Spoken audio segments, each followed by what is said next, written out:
he's doing well, and he's able to move a cursor pretty well. He can play chess and do all sorts of things. I don't think they have him using a robotic arm yet, but they're planning on moving on to robotic arms and stuff like that. So cool. Elon is revolutionizing the field, right? Maybe, sorta. I mean, we've been doing this for a long time. Like I said, he did it well, but the BrainGate trial started in 2004. That was 20 years ago, where they were doing basically the same thing.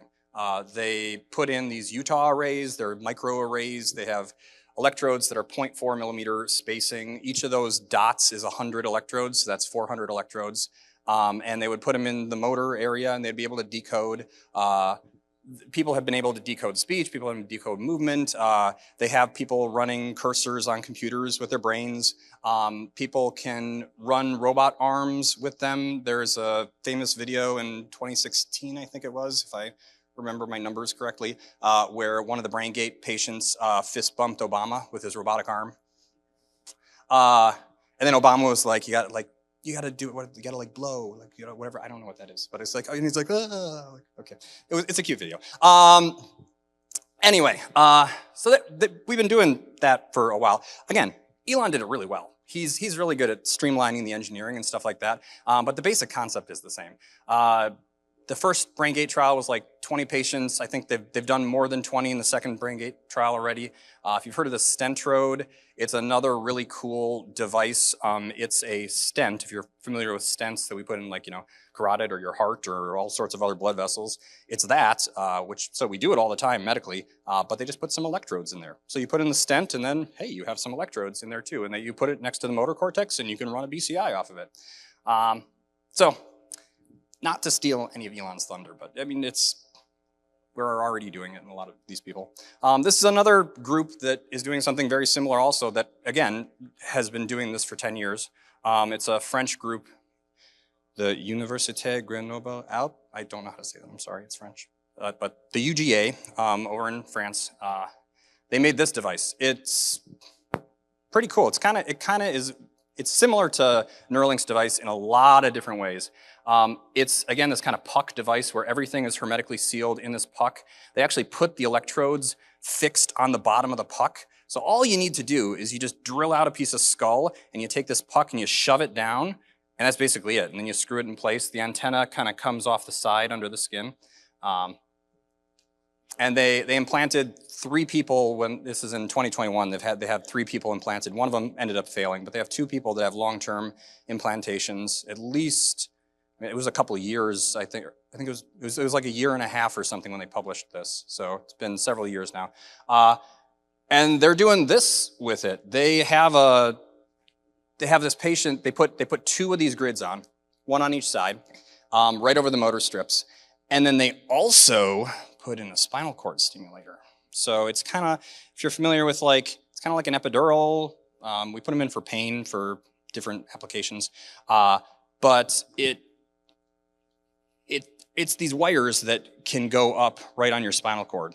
And they wired them together in this weird closed loop system. So they trained a model to decode the motor activity.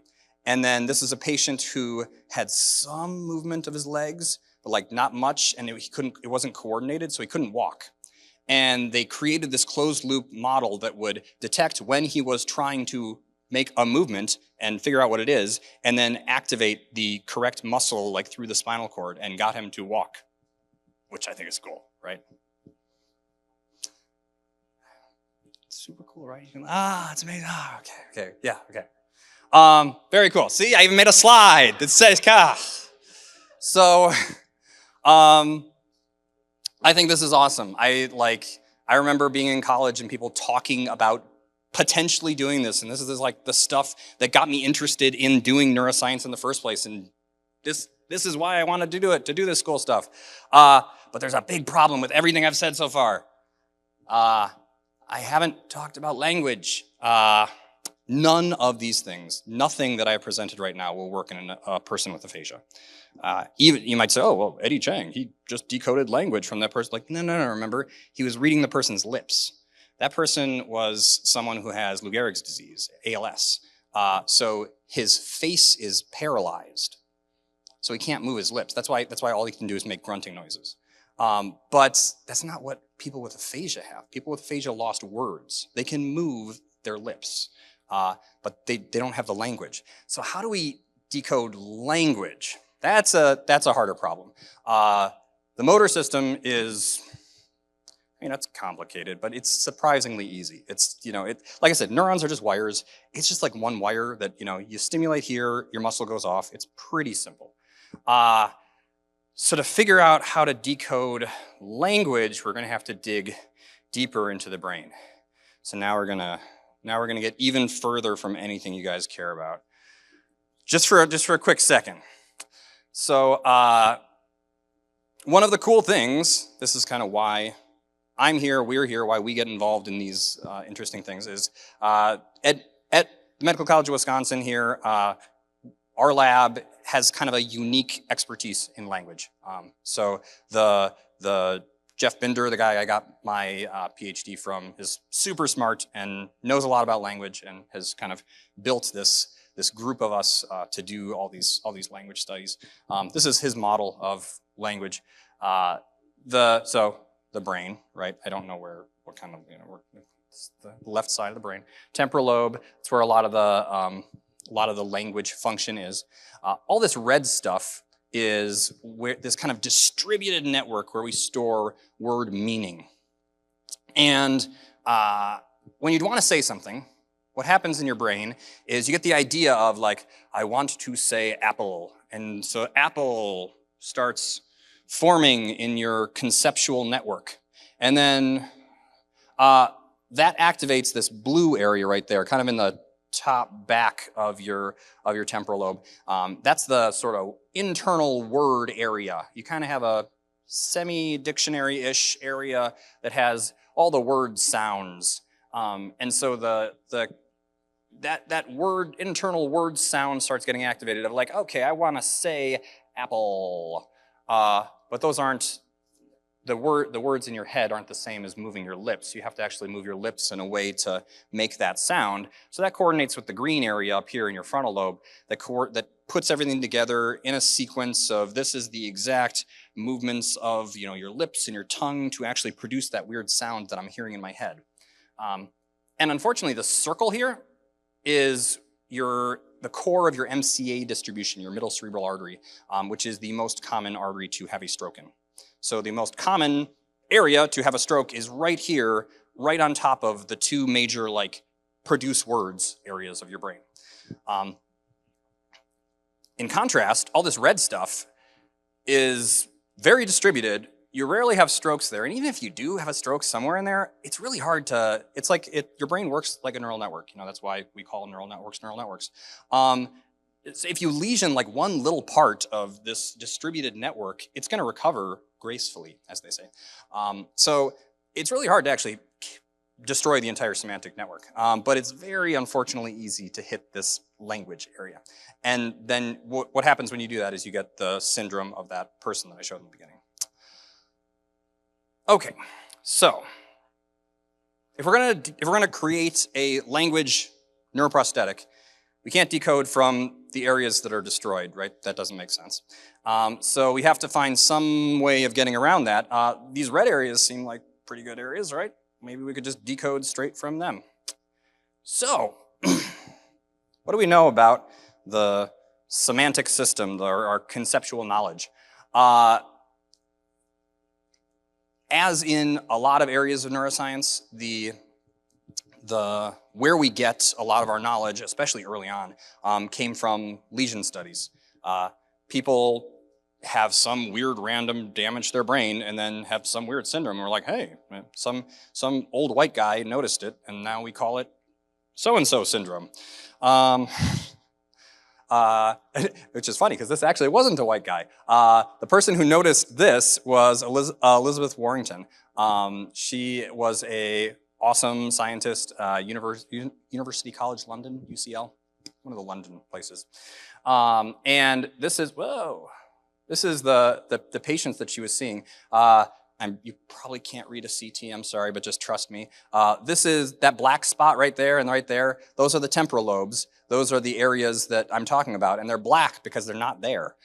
This is a weird disease that she discovered where the temporal lobes specifically atrophy. It's kind of like Alzheimer's, but Alzheimer's is usually like frontal lobe, and this was like just the temporal lobe. So she observed what happened to these patients when they lost their temporal lobes, and they started doing weird things, like these pictures are the left picture is the picture they're supposed to be copying. She's showing the picture, and then they draw it on the right, and you see they start losing all sorts of like facts.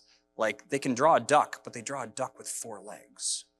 And a seal now has a tail, and so does a frog, and camel loses its hump. Because the temporal lobe is that, like I said, it's that conceptual area. It's that area that has all this conceptual knowledge in it. So as our knowledge of the brain progressed, particularly with neuroimaging, in the 90s, there was a huge explosion in neuroscience when we got all these cool imaging techniques. We can actually see specifically what's happening where. And this is a famous paper in the field. This is where Ken Wishar discovered the fusiform face area. We found all these different areas in the temporal lobe. It wasn't just the temporal lobe is this kind of homogeneous, diffuse area. There's actually specific regions that activate to specific things. Like that region right there activates whenever you show a face, and it doesn't activate till like a hammer. And there's one right next to it that became called the parahippocampal place area, that you show a house and it activates, but not to a frog, you know. And I'm not gonna talk about this. That's more papers from our lab. I'm just trying to promote our lab. Our lab's cool. But this is also from our lab. This is from one of our really smart PIs, Leo Fernandino, taking that concept even further. So, okay, we know that the conceptual system is in the temporal lobe, and we know that it's not just like diffuse. It's like there's specific areas for specific things. So he showed here that it's not even just like there's like a face area. It's more nuanced than that. Every single concept has different types of information associated with it. Like for example, let's say tomato. I say tomato, and even without even intending to, like, I don't want to impose my experience on you, but my experience is I say tomato and I like see red. It's like, you know, like a red ball almost automatically like pops in my head, because redness and ballness are very, very salient features of the concept of tomato. And it's actually kind of how we know things. We don't have one encyclopedia area of the brain. We store our conceptual knowledge in this distributed network, and it actually ends up being the way we learn things is the way we store things. So like the color information is actually stored in color sensory areas. So every concept that we have has this unique pattern of activation across the brain. Like colorful objects activate color areas when you see them. And this is fMRI data looking at the correlation of activations of these different areas to these different dimensions of concepts. And this was all to seeing words. They just showed a word, tomato. And showing the word tomato activates like visual areas related to color because, again, it just like pops in your head automatically. So concepts, when we bring the concept to mind, creates this unique pattern across the brain relating to the features that make up that concept. Still with me? We're gonna get back to wires in a second here, don't worry. Okay, so that's how the semantic system is laid out. Can we decode this? Well, so I'll say to start out with, that's this fMRI data. We can. We've already decoded concepts from the fMRI data. The problem is, if you've seen an MRI, it's kind of hard to carry with you, first of all.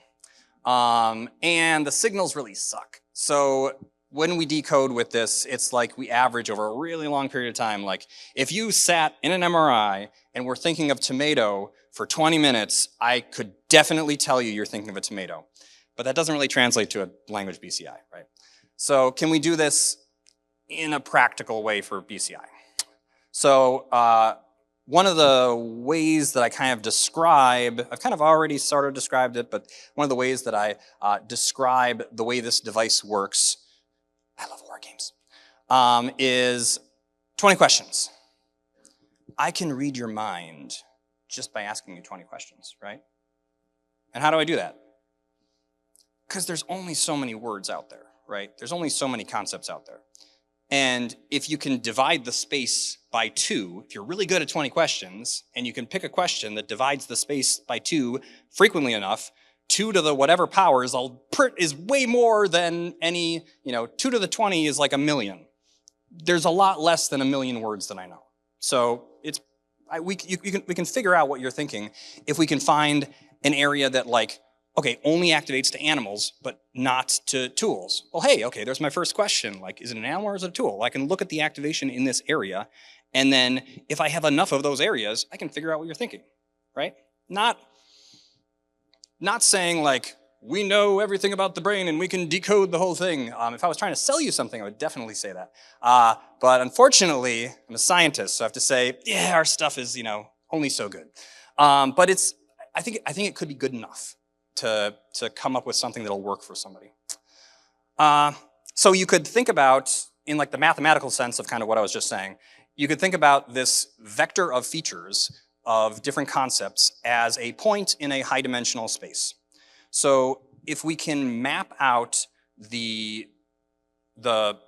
we can decode the brain activity into a point in this semantic space, we can figure out what concept you're thinking of. That makes sense? You guys like high-dimensional spaces? Yeah. They're very hard to graph. Okay, so so that's kind of the theory of how we do this, but how do we actually do this? At some point, we actually have to stick wires in people's brains, right? And I will throw a caveat out that the next 2 slides have a little blood in them if you're sensitive to anything like that. Just avert your eyes. So I'm an anesthesiologist. I work in the OR all the time. So there are several ways that we are able to actually get people that we can experimentally throw electrodes into their brain and that they can be awake and doing language tasks for. And it's kind of a cool confluence of a lot of things. This is my current favorite paradigm where we're doing awake brain surgeries. So let's say someone has a brain tumor and it's nearby their language system. Right now, we don't have a good way of monitoring language when you're asleep. So what we do is we just keep you awake. And it sounds weird and it's very stressful for the patients.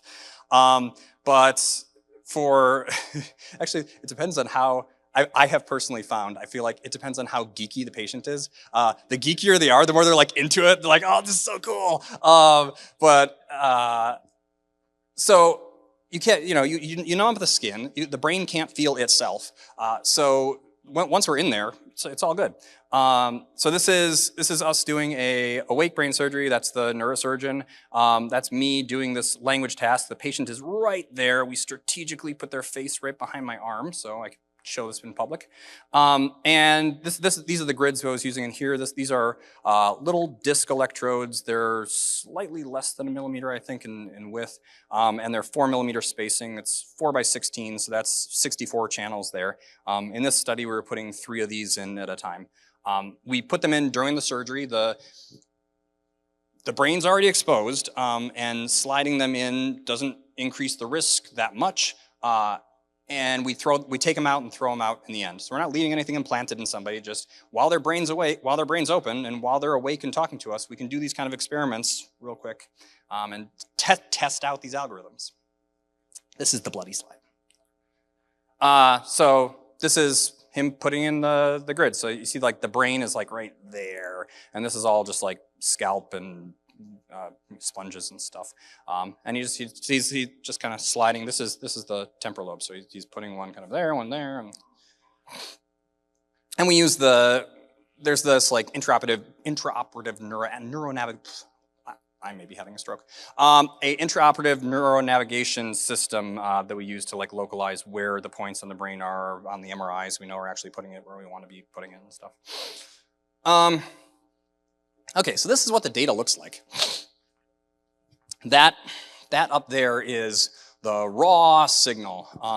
And honestly, I don't know what that y-axis is. I don't think I scaled it correctly for the graph, but this is on the order of, when you're recording directly from the brain, on the order of a couple hundred microvolts.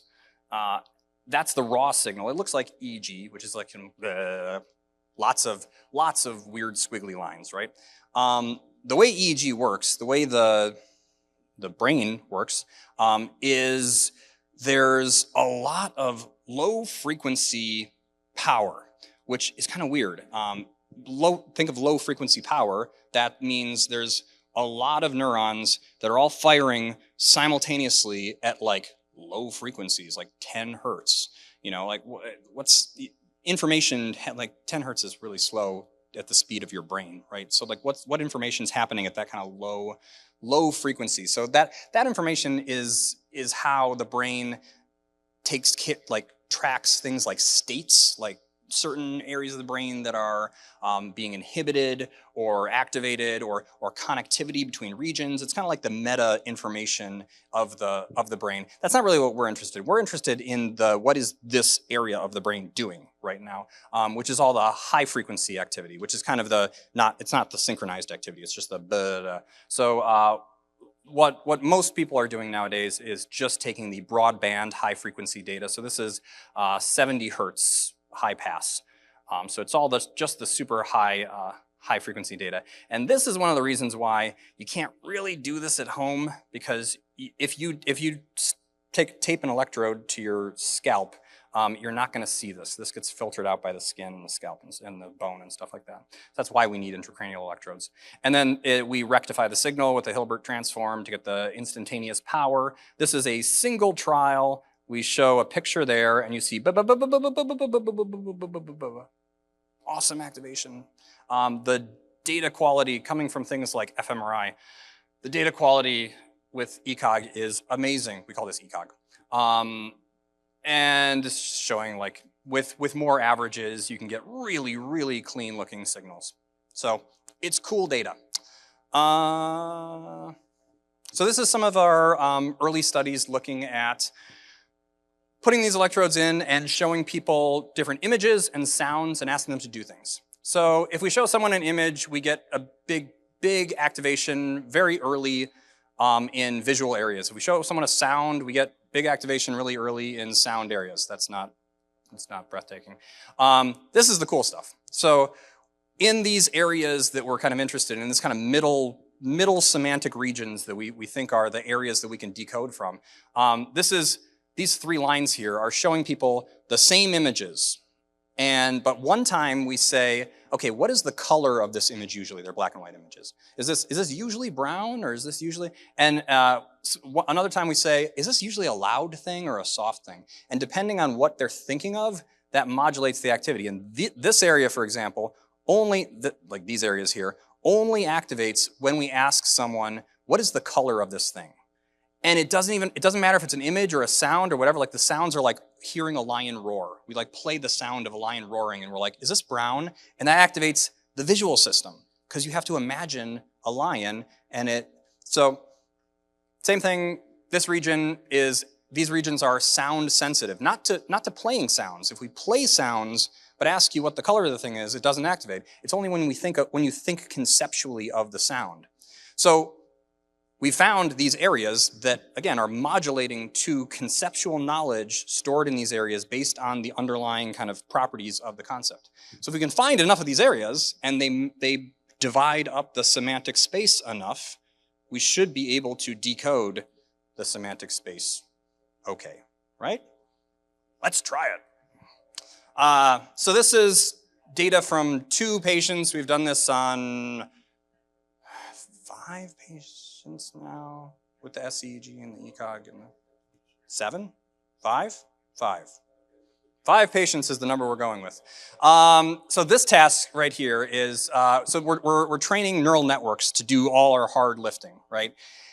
And a neural network needs a ton of data. So the task that we're using is showing people pictures. Normally it's picture naming. We're like, there's no time for you to name it. We just flash pictures every 500 milliseconds, just picture, picture, picture, picture, picture, and try and get as many trials as we can. The first patient, we had 46 pictures and we showed him 181 trials, 181 times. We jittered the data and putzed around with the data to make 36,000 trials, 36,000 synthetic trials to train the neural network on. The second patient, we had 300 pictures that we trained 3,000 trials on, and we created 200,000 synthetic trials. The most recent patient, we did 6,000 trials on, and I don't have those networks trained yet, so I can't show you, but they'll probably be better. I don't know.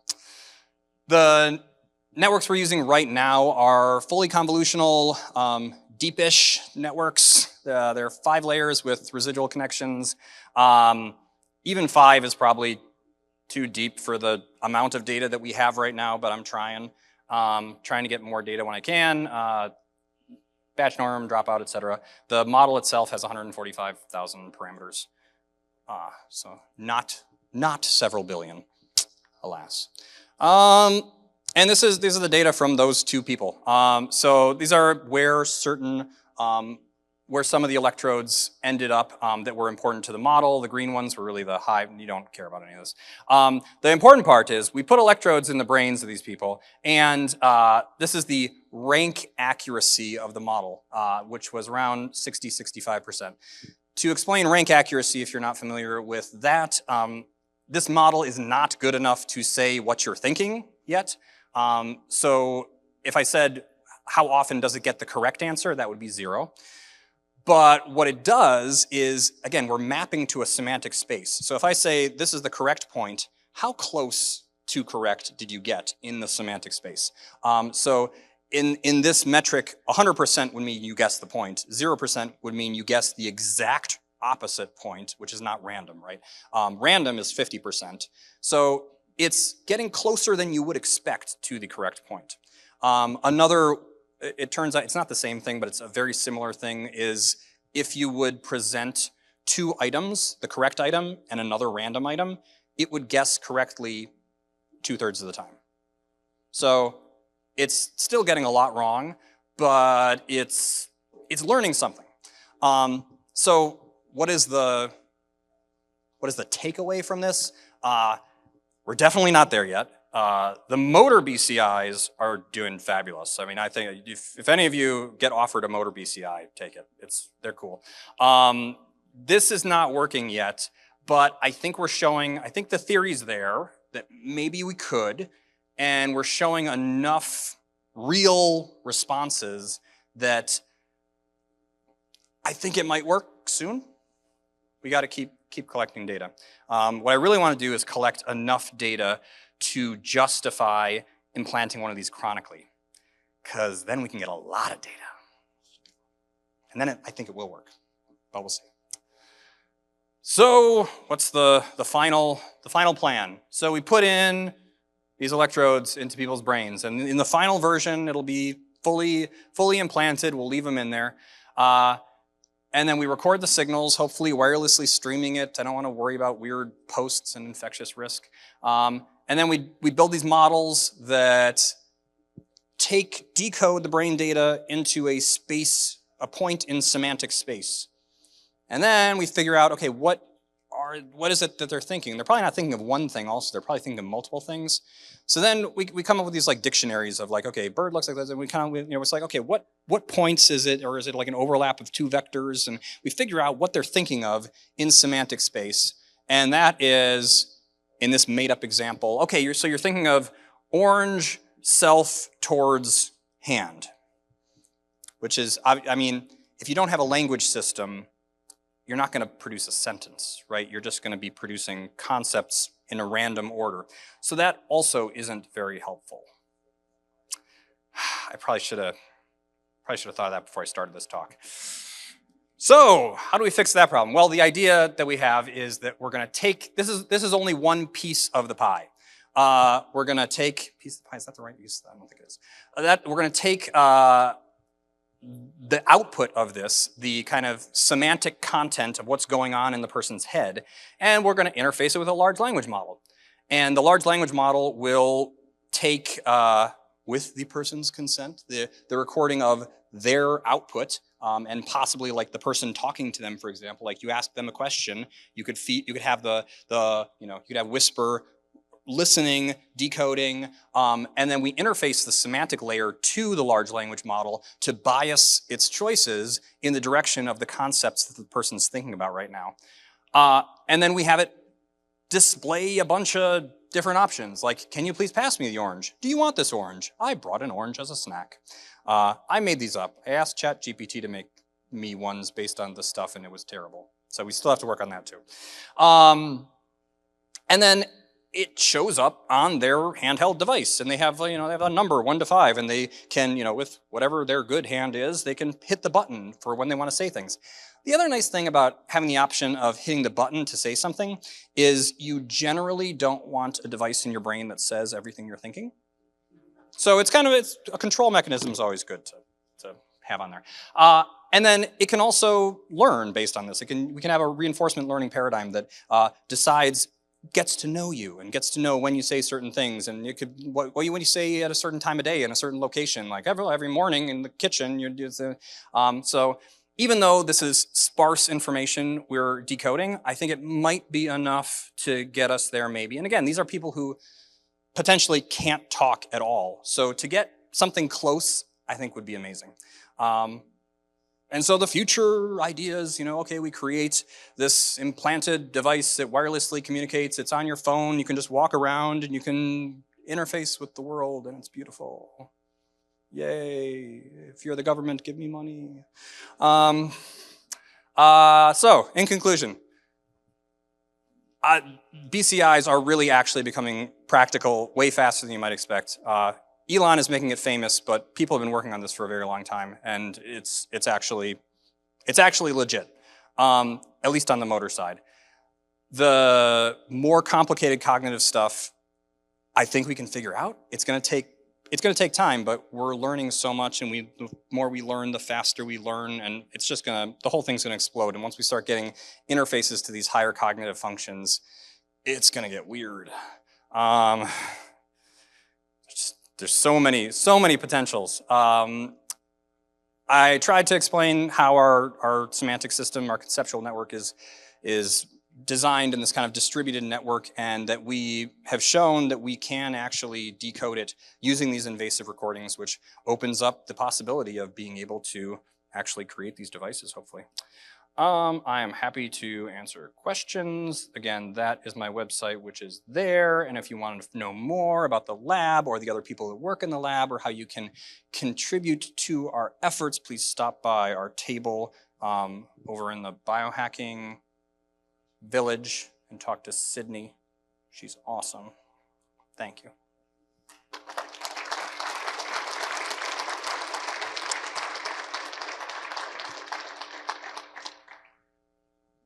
Questions? Yes. So is there any chance of rejection when you plan to do long term? And if so, like how would that be managed? Yes. The question was, is there a possibility of rejection? Look if I have. I didn't put any slides that have examples. The rejection that you see with these devices is generally like scarring, basically, that the body notices that there's a foreign body and doesn't like it, and so it kind of walls it off into a bunch of scar. And that scar a lot of times doesn't transmit electricity very well. So you see the earlier devices that we've implanted, a lot of them have failed by now because it just scars up over time. And more we are getting better at making biocompatible materials. It doesn't reject in the sense of, at least we don't have the data of, it doesn't reject in the sense of really causing much harm. Could it cause a chronic inflammatory state in your body, maybe, but I mean, these are small devices too. I'm talking about really, really small scars where the electrode is touching the brain. But it does make the device fail over time. So they're working on that. Yes, in the back. Collaboration with companies that deal with electromagnetic radiation in order to move the sensor to the surface of the skin.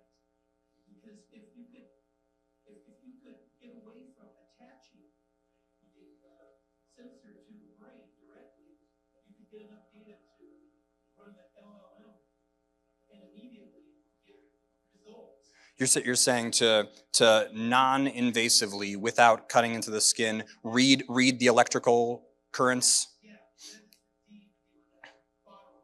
Yes.